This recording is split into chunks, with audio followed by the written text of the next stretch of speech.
It takes a few seconds, so I'll switch this one on. And we'll just say, if Mummy talks. Alex? Alex? Alex? Hello, you. This is a miracle rescue. All 13 members of the soccer team are out of the cave. He turns into a superhero set on feeding as many homeless people as possible. This election, we've seen historic voter turnout. An all-Asian cast. There's nothing more empowering.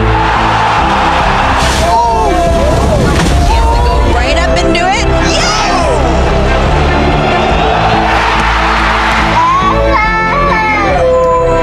It'll be alright. Let the music play! Loose in the outfield. Will you marry me? You're in Laurel too? I was saying the word Yanni. But however difficult life may seem, while there's life, there is hope. Kids have the dream, they just want to know that someone cares. We got love for you. It's only right. We got to stick together.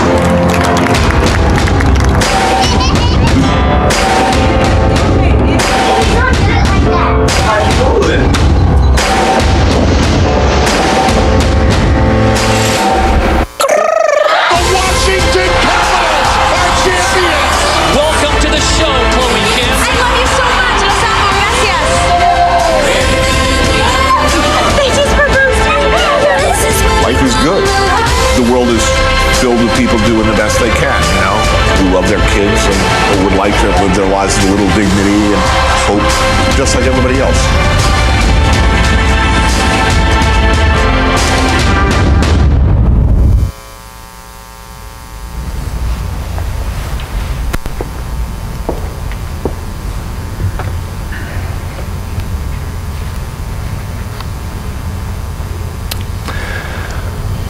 Well, at the congregation I previously served, the middle and high school youth had a tradition of putting on a living nativity each year. In fact, it was the same living nativity the church had been putting on for the last 50 years. And many of the same church members had been involved since its very beginning. The same group of church folks would build the same large stable on the church grounds. The same church member who was a local farmer would bring her sheep and her goats and her donkey. The same people would dress in the same costumes. They'd have the same arguments about who would get to play Mary and who would get to play Joseph. And then there was the same annual drawing of the straws for who had to play the part of the angel, which required standing up on top of the stable in the inevitable cold, wet conditions enduring the elements for a good hour while trying to appear pious and reverent. Not an easy task without a bathroom break, mind you. For 8 years, I watched this annual tradition unfold without so much as a subtle modification. That is, until my last year. You see, we had several new families join the church that year with middle school and high school aged kids, and so for several of the youth, it was their first time to participate in this living nativity. Most followed the lead of the other more seasoned youth involved, playing the roles just like those who had gone before them. All of them except, that is, for wise man number 2. Now, I'm not sure if the role he was playing just wasn't challenging enough or if he was simply bored to tears. All I know is that it was painfully obvious for the entirety of his performance he was on his cell phone surfing the web. Now, you can imagine how a wise man with the gift of myrrh in one hand and an iPhone in the other might be distracting. You can also imagine then our youth director at the time not being very pleased with wise man number 2, and so during the break he pulled him aside. "What do you think you're doing?" he asked the wise man. "Searching," he replied. The youth director pressed on, but why? The wise man replied, "Well, isn't that what wise men do?" Angry now, the youth director asked, well, what on earth could be so important that you need to search for it right now? To which the youth replied, "I don't know. Something good." Well, apparently, he wasn't alone. Or at least that's certainly what the short video suggests we just watched a few moments ago. Turns out last year, more so than ever before, people searched Google for some good. A good story, a good idea, a good lesson. even how to be good at something. And while the video reminds us it's everywhere, for some reason it seems to be harder and harder to find these days. Which means many of us may be searching for it even more than we typically might at the beginning of this new year. After all, isn't that what we all are doing come January 1st? Searching for that which might be good for us. Advertisers certainly seem to think so. Join our gym, get rid of that debt, kick that habit, it will be good for you. Well, perhaps his method may not have been what those first magi had in mind, but I can't help but wonder if that youth in the annual Living Nativity had at the very least the right intent. After all, the wise men too were searching for something good. They didn't know what to fully expect, but they knew it would be good for them, good for the world. It's just that at first, well, they searched in the wrong place. And understandably so. After all, they're remembering Isaiah chapter 60, which prophesies a great light rising over Jerusalem and people coming from a great distance bearing gifts of gold and incense and proclaiming praise of the Lord. But when they show up in the capital city and ask, "Where's the child-born King of the Jews?" they discover a bit of local knowledge from King Herod's priests and scribes. Oh no, you've got the wrong text, the wrong source here. Don't you remember Micah chapter 5? But you, O Bethlehem, who are one of the little clans of Judah, for you shall come forth for me one who is to rule Israel, and he shall be the one of peace. That's usually the way it works, isn't it? No matter how well researched we might be, no matter how well our GPS might be working, we typically start our search in the wrong place. And it almost always takes a little bit of local knowledge to get us right back on the right track. I can remember not long after moving here, just a year ago, I was talking to one of you, Julie Sanford, she's here this morning, who lives just around the corner from us, about the commute to church. I was sharing how impressed I was with myself about my discovery of some of the back ways I could travel to cut off all the Johnson Ferry traffic, both going to and coming from home. She replied, "Yes, but have you discovered Little Willio Road yet?" "Oh, you mean Little Willio Road?" "No, Little Willio Road," she corrected me. "Well, my GPS hasn't taken me that way yet." "Well, it's a little bit off the beaten path, but it's a lifesaver." She said, "I made it to the church in 11 minutes before." Obviously, I needed no further convincing. That's the only way I go these days. Well, the wise men follow also a little local advice, but it doesn't turn out to be a shortcut for them. Bethlehem was, after all, by scholars' estimates, a good 9 miles from Jerusalem, which is significant to note. Perhaps 9 miles may not seem like much by today's standards, but 9 miles in the ancient Middle Eastern world would have been a great distance to travel. Even more than the distance, though, those 9 miles symbolically separate a completely different way of life. You see, Jerusalem is the center of Israelite culture. Not only is the temple located in Jerusalem, but it's also the place for all major commerce and political activity.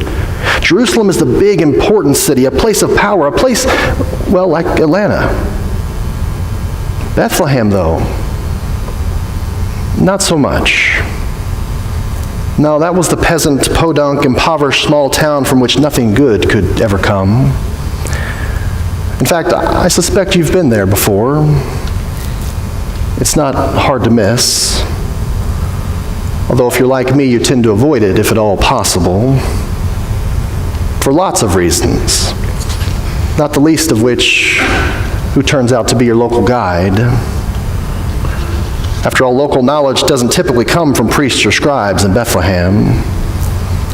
No, it would have more likely been a homeless man with alcohol fresh on his breath, or the illegal immigrant who can't speak English but understands enough to point you in the right direction, or the campaign manager working for the political candidate you despise.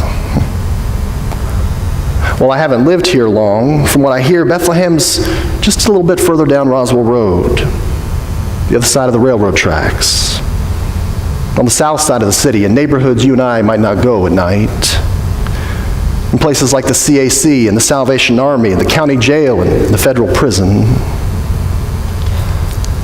You see, Bethlehem is all around us. Truth be told, it's inside of us too. Those places we'd rather not go because the wounds are still too fresh. The pain still just a bit too tender. It's no wonder we don't go there very often. Folks who live in Jerusalem don't like the vulnerability of having to search Bethlehem. And yet, over and over again, that's the place where Christ's love is born. Not in the security of staying in the palace, but in the vulnerability of a search and a journey. Not in people who are brought together who all look and think the same, but in Gentiles from the east coming to visit Jews in the west. Not in people of the same means all benefiting from one another, but in the rich bowing down and sharing their gold with the poor. Now that I think about it, actually some of you have been there recently. In fact, you may have seen it in the newsletter just before Christmas, because I know all of you read the newsletter. A group of folks from our congregation traveled up to Ellijay, to the Mulberry Apartments there, to share some Christmas cheer with those families with whom we've grown a relationship over the years through Camp Craddock. In fact, those of you who go travel there again and again and again because, well, once you've experienced the gift of God's love, you can't help but be changed by it. Or at least that's what happens to the Magi after experiencing the Christ child. Matthew writes, they go back home by a different road. I mean, when God's love is shared by Gentiles and Jews in a desert, or the rich and poor on a street corner, or the cisgendered and transgendered in a home, or the conservative and liberal on a corner office, everyone is changed. If you're searching for something good, look no further. For I bring you good news of great joy. It's here. God's love has been born for us all. Some of you may know that my wife and I met at Vanderbilt Divinity School. During her second year, Marion spent a great deal of time working with the homeless population in Nashville. As part of her field education experience, she worked in a soup kitchen and served as a coordinator at a local United Methodist church for a city program that housed homeless men. As a result, she spent a lot of time on the streets helping the homeless receive things like picture IDs and birth certificates and other official paperwork. After a while, she got to know many of these folks pretty well, even developed some friendships along the way. One afternoon about dusk, Marion was in a downtown park with a woman who was telling the story of how she ended up on the street. It was one of those stories that's just really hard to hear. As the woman finished, she asked Marion to join her for dinner and for worship. Marion had a friend with her too, and so they all decided to go together. As soon as they agreed, the woman stood up, gathered her belongings, and started walking, but Marion and her friend, they had no idea where they were going. While she'd become fairly familiar with downtown, they were heading in a direction she hadn't been before, and so she asked, "Where is this place?" The woman said, "You see that street light up there on the hill? That's where we're going. Just follow the light." And so they walked up the hill, and when they were standing directly under the street lamp, Marion couldn't believe what she saw. There was this huge truck bed. There must have been hundreds of pounds of food in it. And all around the truck were all kinds of people. Most of the crowd was made up of homeless folks she knew, but not everyone. In fact, there were all kinds of folks there. There were children and adolescents and adults alike. Married people and single people. There were people of different races and different nationalities and different orientations, not to mention the dogs and cats and birds and all the normal insects of the night. She told me this story, and she said, "You know, it looked like a modern-day nativity scene. I've never been there before, but it looked a lot like Bethlehem." After dinner had calmed down, worship began. It was simple, no bulletins or fancy clothes or hymnals or decorations. Just one question was asked by all those gathered by the person who was leading worship.